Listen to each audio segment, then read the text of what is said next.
Hey everyone, here we are in Schenectady with what I think is a really cool and adventurous place just outside of town that maybe you've never been before. Welcome everyone to the Christman Sanctuary. So folks, if you're not familiar, the Christman Sanctuary can be found in the town of Duanesburg, just maybe a 20-minute drive outside the city of Schenectady. And it's a really beautiful drive to be sure, right? Like you can get lost in sort of a good way, driving through the hills and the forests and the farms and fields.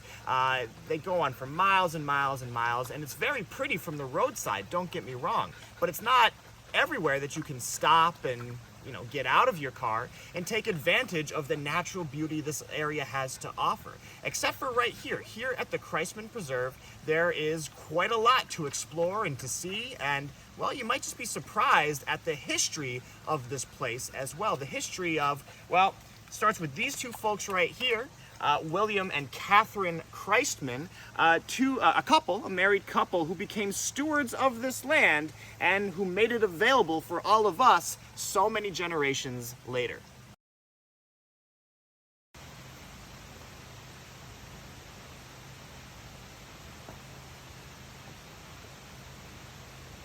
Centerpiece of this preserve is undoubtedly this beautiful stream here to my right, the Bozenkill.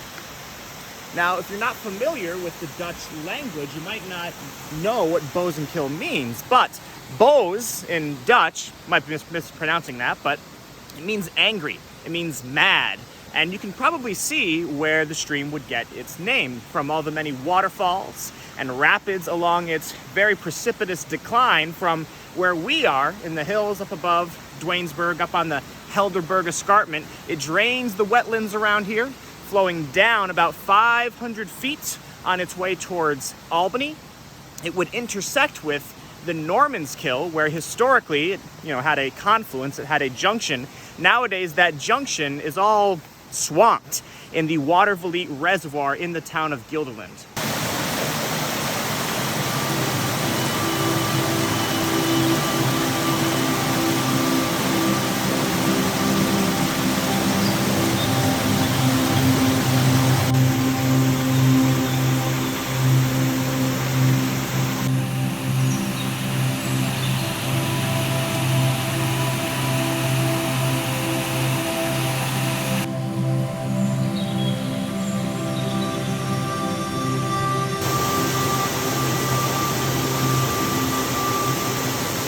The natural beauty of this place is obvious, right? And we're gonna have to restrain ourselves from bombarding you with all of the nature, B-roll that we took on our beautiful walk through the preserve today. But I do want to talk about the history of this place, and I want to take you back to 1865. Of course, somewhere far away, the last battles of the American Civil War were being fought, but here in Duanesburg, a boy was born, and this is going to be William Weaver Christman, the man who is the namesake of this sanctuary today. Now, he was born to a farming family and to the farming lifestyle. So, of course, that means not necessarily a lot of formal education. He would do some schooling in the winter, maybe a couple of seasons for a couple of months each, in a one-room schoolhouse in Duanesburg, but that really never got him much of a foundation. He was a mostly self-taught or vernacularly taught individual. Most of his life as a young boy was spent on his dad's farm, tending to the chores, the cattle, the fields, all that stuff, learning, firsthand how to make a living from this relatively difficult land. The land here in Duanesburg, it is capable of supporting farms, but the soil is rocky, it's hilly. It's not easy to eke a living from this terrain. And that's a concept that would appear numerous times in William's poetry later in his life. So he grew up to be a farmer just like his parents before him.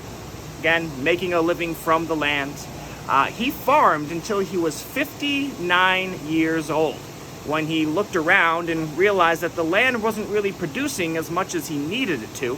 And he thought to himself that maybe this land could have some sort of better application. And he had always been a lover of nature. He had always observed the natural world around him, the flora, the fauna, the little animals, all that good stuff. and he fell in love with it. He had a lifelong love for nature. Even as early as 1888, you may know that there was a great blizzard that swept through the Northeast, buried Schenectady in feet upon feet of snow. People were trapped in their homes. It was a pretty remarkable thing. Up here in Duanesburg, William Christman and now his wife Catherine, who's with him, they decide to start feeding birds on that cold, snowy winter's day. They are concerned for the birds, and they want to see if they can help get those birds through another winter. And from that blizzard on, from 1888 on, they slowly but surely start to replant their land with trees, their favorite varieties of trees, and reforest this whole area.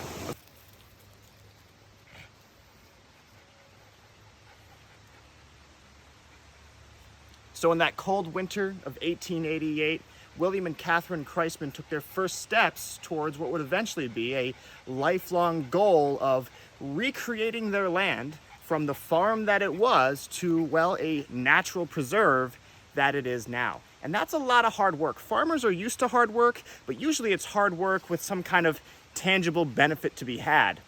It's actually quite remarkable, I think, that these two committed themselves to replanting all of these trees that you see around us here, or perhaps their ancestors, maybe not these exact trees, because of course this was more than 100 years ago, right? Now, it's not common for farmers to do that. And you might think, well, surely this forest had been here since time immemorial. When you come here and you walk through, it seems like something unspoilt and untouched by man. But make no mistake, folks, this land, just like land for miles and miles all around here in the farming areas of Duanesburg, it all would have been essentially clear-cut.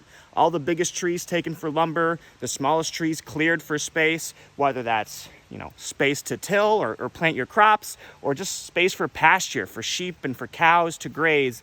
There wouldn't be a tree or a significant cluster of trees as far as the eye could see before William and Catherine started their work. You want it that low? Mm-hmm.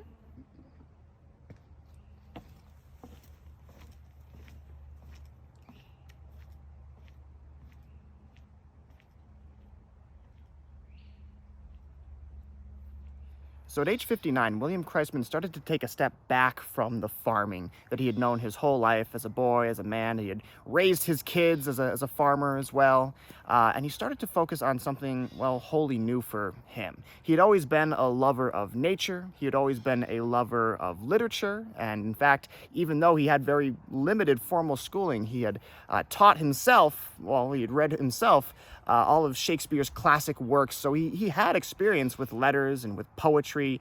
And, well, in his older age, he began to write some for himself. And it started probably as just a few little scribbles here and there, but he had a remarkable talent for it. You almost wonder if this had been something he had nurtured his entire life, if he had gone to school for this. Who knows what he could have done. But even with his, well, rather rough education and with his time spent farming, in the time that he had left on this earth, he spent a lot of time writing, and he published 4 separate volumes of collections of poetry and nature essays, and they're pretty incredible to read. Some of his work focuses on the types of characters you might find in Duanesburg at the turn of the 20th century. These very kind of, salt-to-the-earth types, very kind of, hardworking and determined, but maybe a little bit bittersweet in their outlook on life, kind of a hard life up here. But where I think he really shines, of course, is his nature poetry and kind of his observations about this landscape that he loved so much. He often compared himself to an old pine tree which had grown its roots so deep here in this land that, there was really nowhere that he could go or could leave from here. He was tied to the land, and it was tied to him. So he never really left this farm. He would walk from here to there to visit his children, but this was his home for his entire life. And I think you can really feel his spirit stamped upon the landscape all of these years later.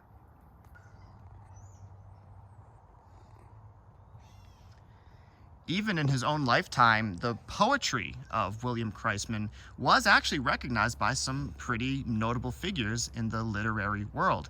Christman was in correspondence with Walt Whitman and with John Burroughs, and he won some prestigious awards for his poetry. He was nationally recognized. Now, perhaps the most remarkable highlight of his literary career